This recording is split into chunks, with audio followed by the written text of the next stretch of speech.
Welcome. My name is Tim Howard, and today we're going to be talking to Toby Dicker, owner of the Chapel Salons. Our topic today is falling in love with data, and I couldn't find a more perfect person to speak with today. We're going to be talking about getting laser focused with data. We're getting candid on which data metrics are key to running a profitable and efficient salon business. We're talking all about color and appointment data that can help you make quantifiable decisions that drive results for growth. My background is, well, first of all, I'm the CIO of Vish, one of the founders. My background comes from the salon industry, being hairdresser, a salon owner, educator. Now my day-to-day is really interacting and working with salons and helping them to become more profitable. Our guest, Toby Dicker, is in the UK. Toby, do you want to just give us a background of where you come from, your time in the industry, and a little bit of information about your salons? Yeah, no problem. I'm 25 years this year, a salon owner, which is crazy. We've just had our 25th birthday. Started out more than half my life ago in the industry. Met a hairdresser. We got together and we created a brand from the start. And I've always been known as the brown envelope man, or the captain spreadsheet, which is what I do in terms of running the business and looking at efficiencies and so on. And Amanda created the concept and the ideas around that. And at the end of the day, yeah, that's what we've done. The Salon Group is 5 sites in big churches in and around the south east of England, and they're from 5,000, 6,000 square feet down to about 3,000. So they're pretty big sites, and we aim to have a big site that we make the best of in terms of where we are. And we use a lot of tools to do that, but we focus on specific metrics and boil those down into what is going to help us the best. It helps you be really focused. So that's about us. Perfect. And I've been fortunate that I've been able to visit your salons, and they're really beautiful. You've been with Vish how many years now? Oh, it must be 2 years. We really jumped in with both feet at the end of the first bout of being shut down for COVID. So it's 2.5 years of keeping that data and looking at it and using it to improve the business. Excellent. So what we'll do, Toby, is I'll ask you a series of questions and we'll dive into them as much as you feel, or we'll just kind of steer that conversation. The first question I wanted to talk about is just starting out as a salon owner. How did you set business goals and begin using data? And I think it's important that phrasing that is what your day-to-day role is, because you're never behind the chair. You've never been a hairdresser. You've always been focused on the business itself and running it, correct? Yeah, that's true. And maybe that gives us a different look at how it was. We were probably the first salon in the UK, maybe all over that started charging by time. So we initially looked at the value of the person's time behind the chair. And so time-based pricing was a very early concept of ours. The idea was to do things differently initially. To be honest, I didn't have a clue when I first started business. I knew that I had to sell a certain amount of haircuts for a certain amount of money to be able to pay these set of bills. So I started out with very simple P&Ls and things like that. And even from a data perspective, you really want to know what your overheads are. And we've just finessed that as we've grown, and more tried to make relatable data that makes sense to stylists. So turning data into pictures is what we're all about. So we get big numbers, big percentages, and we express those in a way that are very relatable for others. So that's really how it was. So it's an evolution, as I'd say. I think starting out we had no idea, and we've evolved to a point now where we track a lot of data, but again we focus back in on what those key KPIs are, because I think those things, even if you know 1 or 2 KPIs of your own business and you stick to them, they will help you. Right. And how has that changed over time? Like looking back to when you started with 1 location, correct? Started with a very little location with 4 or 5 stylists, and within about 4 years we grew into one of the bigger sites. The first one came up for auction, and a friend of mine said, you've really got to go buy this place. And really that's sort of how it started.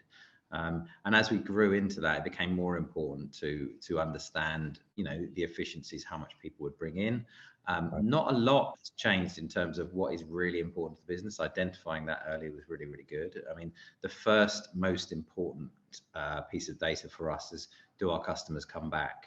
And when we boil our business down to one number, it's do our customers come back? So what lots of people would call customer retention or something like that. But understanding that has become more and more and more finessed, because we now know how often it takes, how long it takes them to come back, what period of time, and so on and so on. But initially, do they come back? And if they don't, what are we going to do about it? Because that's going to make us a healthy business.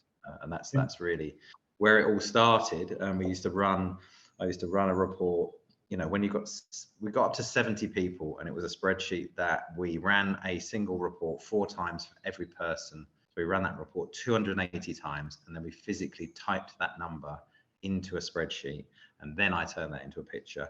And that's evolved a lot. And over COVID times, I invested a lot of energy and time in automating those procedures. So working with our point of sale systems, using what they call APIs to do that, and then looking at other data and bringing those all into my reports. And that's evolved over time. So, yeah. And then, okay, so if you look back to when you started and you're running those manual reports or entering those reports manually, how did that craft your decisions? So just give me an example. So if you see that a customer or a group of customers are not coming back in or that you've lost them, or they're not coming back into the salon, how would that impact the next stage or the next action? What would you do with that data? Now we've finessed it right down to knowing when they don't come back, and I've actually even been able to create reports that tell me. So I can show you some pictures later on of some of these reports. They're basically just a traffic light system with bright green for really good and red for they don't come back, and different periods of time. Now I can know exactly who those people were and when they're coming back, and I create a list of actionable things. So we're now finessing that process as well. But initially, it's about contacting those customers and making sure that we contact them. We are going to build processes out where we can call that customer, just check in with them. If we don't get a good response, we can create email flows that allow us to go back and find out who those people are. So that's what we're doing with that, to try and increase those numbers. As we say, some of our guys hit 95, 96, 97% of their customers coming back, and you just know that can then aid other decisions, such as whether to put someone's price up, you know, and what will happen when they do, and then you can start to follow that. New customer retention is a very different number. And then we thought, okay, so what is the first point of call that will tell us whether a customer is going to come back? And it's whether they leave the site with a booking. We got hugely big numbers on that as well. And again, we visualize that. We create a visualization because it's so much easier for a team member to see where they sit and how they stand within that. So when we're looking at percentage, we're mapping the teams not against one another, but so that they can see their performance and how they are, and that we know that will guide them into whether their price goes up, and so on and so on. And eventually, really, what that means is them earning more money. So the first thing we do is, have they got a booking when they leave? And I think we hit, some of the guys are hitting 90% in those sort of numbers, which is staggering. And knowing that the more we improve that number, the less of a decision the customer has to make about whether they come back or not, because it's already in their diary, it's already done. Then we look at the retention figures, and then we start to create actions around those lapsed customers and making sure we're really looking after them. And then again, that's evolved further, because now I can create an automated list, an automated spreadsheet that comes up with all of our lost customers, all of our brand new customers. And now the idea is that every new customer gets a call from either their stylist or one of our host team within 2 days of their first appointment, because we know that conversion rate is much, much lower. You know, I think we average around 60%, and I think 50 is great, but 60% of our new customers who do come back for a second/third visit. But again, just shaping and tweaking those percentages by a very small margin, or what seems like a very small margin, makes a huge difference. Yeah, and I've got some examples of that that we can talk about. Sure. Obviously, we haven't talked about Vish data yet, but I'm into that too. Well, yeah, we'll definitely get there for sure. So there's that part of it, right? So there's a part of understanding the data, and that takes a skill set, and that takes a lot of attention and detail. How do you translate that and have your team? How do you coach your team on the changes that you see from the data? Like for example, if you have one of your teammates that maybe doesn't have the pre-booking rate or doesn't have the retention rate, what do you do about that situation? How do you coach them? Well, all of the team get a monthly report as well. So the report focuses them in on where they are and where they are versus their peers in their salon. It doesn't show everyone's results. It shows them, their salon, and the whole group. And so it shows them where they sit. And anyone that wants to be better, will compete with that. And anyone that needs to be better, we'll have a discussion on a quarterly basis. We have what's called a sat nav check-in where we sit down and we talk people through what they're doing. I mean, there's a lot of intangible stuff that goes into any salon, but at the end of the day, if you don't ask for the order, you don't get it, and that's what we're getting people to focus on. So we created something called the three-way conversation. When they leave, they sit with the receptionist and what we call our hosts. I shouldn't say receptionist, you have to dub that out. You're not. And the stylist and the guest, and we sit there and we plan the next journey. So it's all part of that soft sell process around there, and that also assists them with their numbers. And anyone that's not doing that clearly has worse numbers. And at the end of the day, when it comes down to it, when they want to see their performance, they want to see how that's going to affect their pay. All of these things add up. We know, in fact, we looked at something from a British cycling team, marginal gains, and it was Team Sky who'd never won a gold medal. Sorry, the British team and Team Sky were the same thing, or same manager, and he told the French press that he'd win the Tour de France with a British rider within 3 years, and they all laughed at him. And then this guy went out and made tiny little gains everywhere. And those tiny little gains added up to those gold medals, and they added up to several Tour de France wins for British riders, and so on and so on. I know that's a British story, but at the end of the day, those tiny little gains that you see in sport that you add up, he taught them all how to wash their hands better so they wouldn't get germs. He taught them how to, he moved their bedding from each hotel. He had 2 sets of bedding for each rider, and he moved it to each hotel, and he set every single room up exactly the same as the night before so they get better sleep. He helicoptered them off the mountains to get them there earlier, and everyone was laughing at him, not for very long, because they all do it now. So that's the whole point. It's like, it's saying if you improve by actually 2 or 3% here, you are actually going to need half as many new customers to fill your bucket up, to make sure that you've still got this occupancy rate very, very high. That's one other number that then came on. So I keep evolving into the next thing we did, and the next thing was about utilization, and then really looking at how people's available booking time versus what they utilize, and so on and so on, and all of those things incrementally add up to a better business. And how, if you look at the data, so where you are now versus where you are 5-10 years ago, how is you reading the data, understanding the data, impact your hiring process and your firing process? Interesting. I think what we're looking for more than anything in the hiring process is attitude. At the end of the day, I think skills can be taught. I think this is a misnomer often, that skills or the best or the most talented hairstylist or this or that is going to make you this great business. This business is about image, it is about excitement, flamboyance, all the rest of it, but those things don't pay the bills. And it's really important to have that in your mix and part of your business. But I think you also need those people who are super reliable, who just want to look after people, because invariably they're going to surprise you. And I think the other thing is that you can really celebrate those people who otherwise wouldn't be celebrated. They don't want to go out and do this show and that show and this thing, but actually they're the people that are retaining 95%, 100% of their people. They're really there to be celebrated. So I think it shifted the thinking in terms of it's about attitude, not skill. And once you've got that attitude, then you can teach that. In terms of the firing process, I think people tend to fire themselves at the end of the day if they don't progress and succeed and all the rest of it.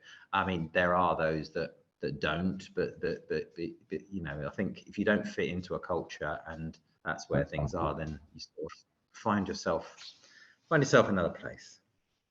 Great, perfect. Okay, so I want to talk about reports for client acquisition costs. So sorry, client acquisition costs, average ticket costs, and how does this impact your salon? And how do you focus on these two areas? So average ticket costs, I know you're really big on that, but the acquisition. Average ticket sale and average ticket cost, you mean? Yeah, exactly. Okay. So in terms of client acquisition, that is something we used to look at. It is something we used to look at. We used to look at how they were. We have a different marketing policy now, but when we had web and the very simplest way is look at all your marketing costs and divide them by the number of new customers. Now most people can do that, and we did that for some time. Now it's much more about word of mouth. We've gone back to that as a marketing ploy. We just want to give great service and look after people, and then they talk about us, and that's being more community based is where we're going to go. But in terms of average ticket versus cost of goods sold or the products you use, I think that's a really important one. It's one that I've been working a little bit with you guys on. In simple terms, looking at each service and then taking the numbers from Vish for that service in terms of the cost and looking at those and then realizing that some services are too cheap and some make you great margin. And I think, you know, balayage, there's so much more skill and time and effort that goes into that. But I think when people are pricing their route, they go, oh, I think, we'll just charge 20 quid. But they don't realize they're probably using 10 quid's worth of product. And actually, it's not even worth doing. And so I think it's really important in terms of informing decisions. We do things differently. As I said, we charge by time. So for us, it's just having a look at that and then looking at the individuals within the business. So we'll look at all of the stylists. And again, we've converted your data and numbers into pictures so everyone can see what their cost is, how much waste they're doing. And we put all of that information into our system. Again, lots of typing of numbers and so on. But we take that and we turn that into pictures so that people can see, and then you can see what percentage of cost of goods sold is for each service that you're selling. I think that's a really important part of understanding whether you're creating margin or not, because you obviously have salary costs, you have all sorts of different costs, and if you're not doing parts and labor, i.e. selling your color separate, then you really do need to be on that to make sure that you're doing making it affordable, really. And the tools we've got now allow us to do that and merge the data, but it's all early days with a lot of that stuff. So what advice would you give a salon that is maybe not quite the size that you are and doesn't have access to the data that you do? Because I see it all the time. I interact with salons all the time. And one of the questions I ask them is, how did you arrive at the pricing for your menu? Like, how did you arrive at this balayage price versus this toner price? Because for the most part, it's guesswork, or it's based off of the salon they worked in previously or what other salons are doing in the area. What advice would you give them, and how do you determine when it's time to increase the price of a service? Yeah, I think that's it. There's an awful lot of guesswork, as you say, within those things. I think there are good tools out there already. Most booking systems already provide good information on retention and so on, and they provide a lot of very useful reports. So actually spend some time with the software company you're working with and talk to them about the reports that you're interested in and that you'd like to see, because there's so much out there already, and you can at least get some ideas around that. So that would be an important part. But I do think even using Vish for a short amount of time and understanding what product usage you're having within each site or each service would give you a really strong idea too. And understanding actually probably is something that Vish could provide, the average amount for different service types. Right. So that people know what that benchmarking is and so on and so on. So I think it's difficult. I think it's important to understand retention, and most systems do have that. They just don't have it in a way that we've managed to present it. And therefore, then you can set yourself those targets, and actually give the team those targets, because if they understand what's important, they will strive towards it. What gets measured gets done was the coach that told me that. So if you measure something, you'll actually create actions around it, and don't do too many things. What's the most important thing you do? You know, what is the most important thing in your business right now?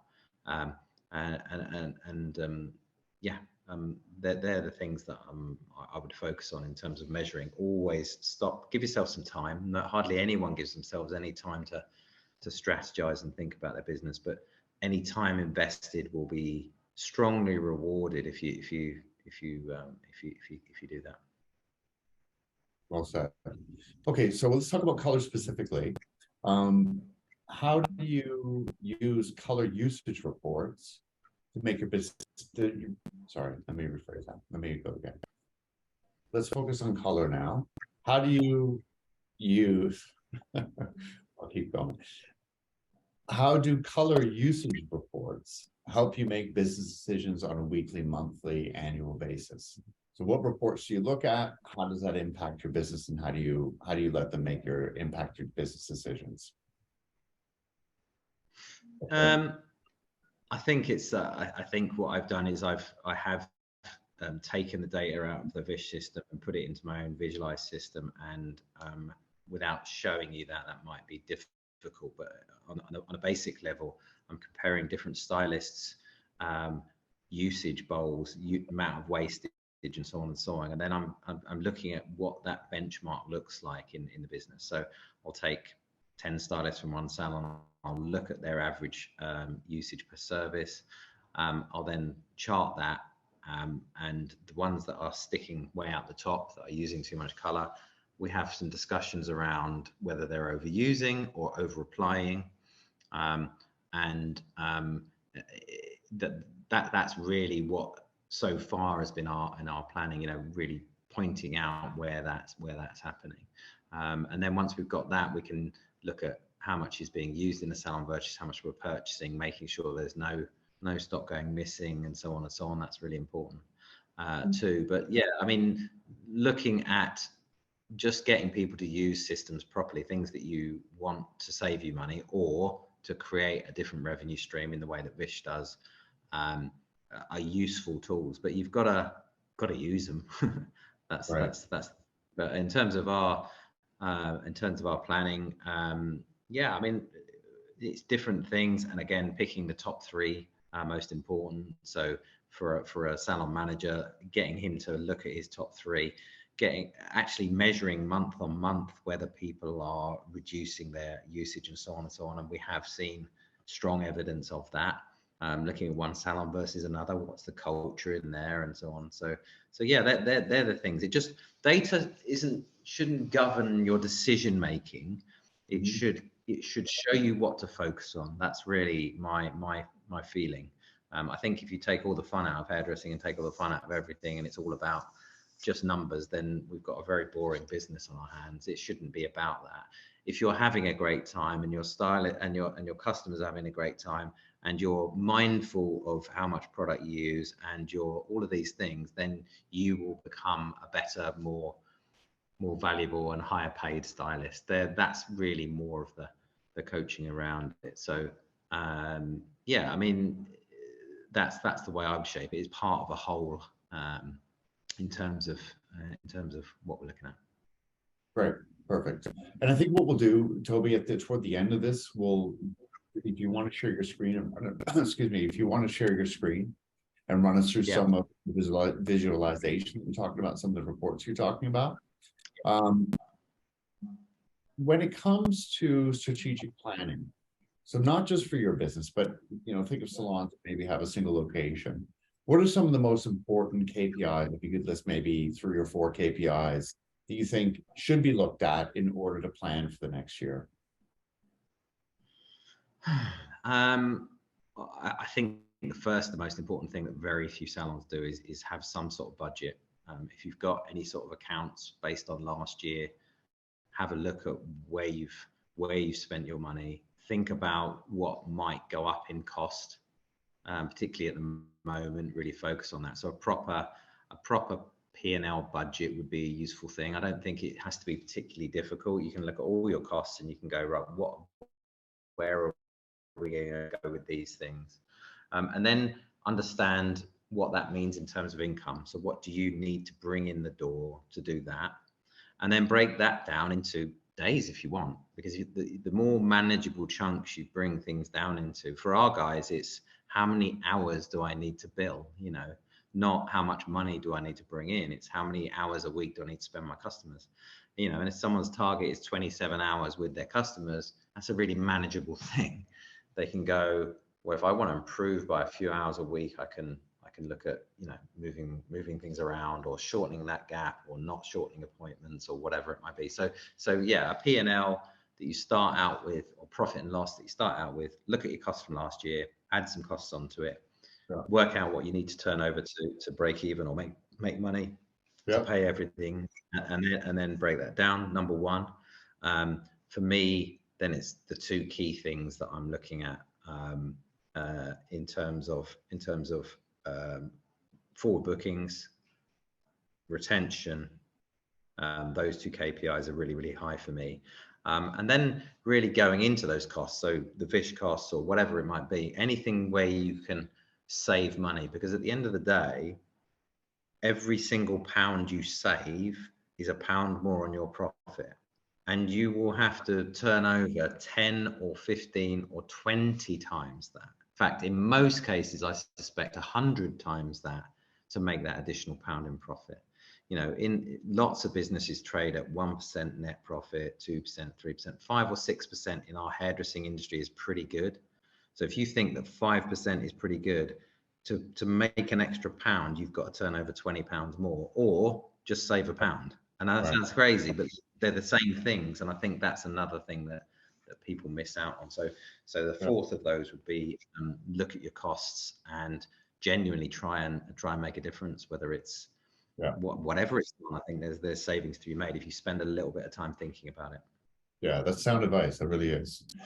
Okay. We want to move on to want to move on to how inventory management and analysis has evolved over time. And I think, again, maybe this is the opportunity. We can come back to this one if you think this is better to do as a visualization. I don't think it is yet, because I don't think it's ready. And I think inventory management is the single biggest conundrum in the whole industry. I still think until there's a joined up approach to all of it, and all of the manufacturers and people like Vish and other data people get involved, we're not going to get there. My vision is to use a product like Vish to tell me exactly what product I'm using, automate my stock levels, and tell me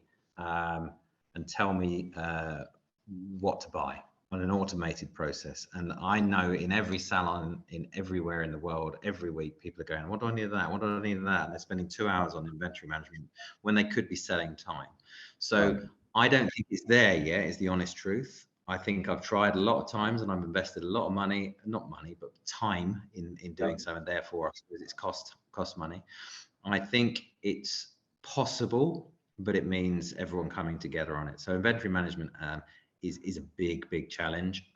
It can only really be done in an automated way if you get everyone involved. And I think with Vish, I think the most important thing when you first start out with the product is not how much you're saving or what people are using or this or that or the other. It's, do they use it? because if you don't use the technology, it can't give you the information. Simple. So you've got to take away all the other scales. You've got to insist that the product is used properly. So do it well or don't do it at all is another one of the little sayings we say. You've got to do it really well or don't bother. You know, it's the same with social media for us. We weren't doing it well. We're not going to bother anymore. So pick the things that really matter. Make sure you do them properly. Is the only thing I'd say. So like, what is your frequency of ordering, and has that changed over time? Once a week, because it's easier to get. And at the end of the day, when you're keeping a whole color range, you don't want to be stocking, you know, $50,000 worth, £50,000 worth in one salon, which we see all the time. The other great thing, I suppose, about the inventory management from my point of view is I removed an awful lot of colors from my salons because they weren't being used. So I went in and said, you don't need these. You only need one or two of these. You mustn't start buying these in 5s and 6s, because people don't know what's being used until they can see. And I think that's been really, really useful. So from our point of view, being able to look at that data and understand what product is being used has given us more insight. But again, technology should be about automating boring stuff and focusing on interesting stuff. So what I talk about when I talk about technology is I want to spend more time on the human stuff, which is the high value thing, and take away from the boring stuff. And that's or the stuff that takes time and chunky. You know, we couldn't until very recently have a list of people who had been in 10 weeks ago who hadn't rebooked and hadn't revisited. Now I've got that. I've created that. And that means I can just focus on those people, not on finding the information about those people. So that's the way I look about technology anyway, in anything. It's just like, where's the opportunity to make something better, and is it easy? That's where I'd look at it. And that's the job of technology companies, really. Excellent. Okay, so I want to turn it around on benchmarks now, and we've released this year Vish Rewind data. So we've taken all the information received from the salons and we've distilled it down into it, which I think is a great document, a great area for salons to understand the color business better and to establish some benchmarks for themselves as to where they should be for usage, for cost, for how much they price for their service, how many bowls they're using per service, etc. What are some of the key color benchmarks that you use specifically in your salon? I think there's so in terms of benchmarking, I think there's a huge opportunity across the whole of the industry actually to benchmark in a better way. One of the biggest problems with looking at other people's data or anything else, one, it's very difficult to get hold of. Two, there's no one really collating that. But that's what I'm trying to do with another business of mine. And three, everyone collects it in a different way. Everyone has a different service menu, a different service system. So some standardization needs to come into it. So they're all the challenges. In terms of benchmarking right now, we can only really benchmark versus ourselves and our peers. And that's what we've got to do. I mean, just talking to other salon owners about what they're spending on color, how they would be. I think we need to become more collaborative as an industry if we're going to have good businesses survive. I don't think there's any danger in that. I think that's important. But for us specifically, it's benchmarking two things. It's all around value, actually. It's all around cost. So we're looking at what is the cost of delivering the service, or what we call cost of goods sold, and then what is the cost per service, and then we benchmark either salons versus one another or stylists versus one another, so we can then look at what's best in practice and celebrate that, because I think it's important to celebrate great. And then we can look at what's not so good, and then we can talk and we can work a performance management program out on that. Say, look, you know, this is what's happening, this is what we notice. This will make you more profitable, potentially reward that. I mean, that's something you can't do without anything. You are here. If you get to here, this is the reward. And I rewarded the whole team in Tunbridge Wells, for instance, for being the most efficient for color usage. When this first started, they hit the ground running. They used Vish 100% from day one, and they were the most efficient salon within the shortest amount of time. And they potentially saving me £4 or £5 per customer, which is big. So rewarding is another way of doing it. But for us, it's specifically around cost. Then the wastage, obviously, because that obviously is a big part of Vish, and reusing it there, and then by service is where we've done that. And the bigger aim is to get more and more businesses involved in visualizing their data, coming together, and potentially creating a space that we can all use to benchmark and to improve our businesses. Because I think another big problem that the industry has is that when times get tough, salons cut each other's throats, and they discount. So what are your top tips for a small salon who is just starting out or feels stuck when it comes to data and evaluating numbers? And then another part of that, if you're a hairdresser, that's salon owner, sorry, that's also a hairdresser behind the chair, how much time do you think is essential to step back from doing hair to look at your business and to plan and to look at the data? Yeah, and I think in terms of top tips, we sort of already covered it. There are loads of great software systems out there, but when you're choosing one, particularly a point of sale system, ask them about their reports, ask them about the things that you want to know about, the key things that maybe I've already talked about. And if you can measure them on there, then you're going to save yourself a bunch of time anyway, which I think is a really positive thing.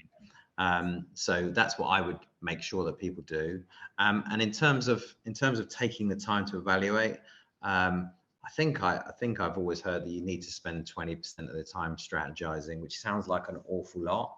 I think if you're on your own, I understand that's not going to be possible and you're going to fit that into your day and whatever. But as soon as you start to bring other people into your business, that time is super valuable. I mean, especially more than anything when you open your second site, because then everything will just go awry and become extremely difficult. So making sure that as a discipline, you've set yourself the time to stop and think about your business, and putting that in early will pay you dividends in the long term. So yeah, they're the things I would do. I think they're very difficult to do, very easy to say, but I think for a long-term strategy, that is where things need to be. And I think as an industry also, really think about whether it's worth starting your own business. I'm not being funny, or whether it's worth being part of something and helping to evolve and evaluate and grow within that. Because I think